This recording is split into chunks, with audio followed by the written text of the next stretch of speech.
Greetings, mathematicians! In this short video, you'll learn about Brainingcamp Rekenrek. Once logged in, click on the Rekenrek manipulative.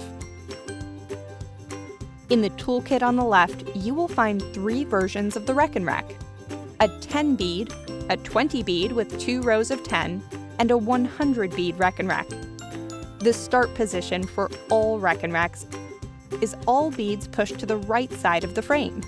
From the Settings menu, you can also choose whether you would like to turn on and off the labels on the Rekenrek. The shapes can be found in the toolkit. Select a shape you wish to use and drag to the area of the workspace.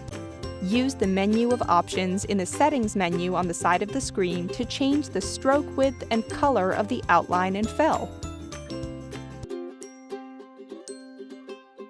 Students can use what they know to determine what is behind the shape.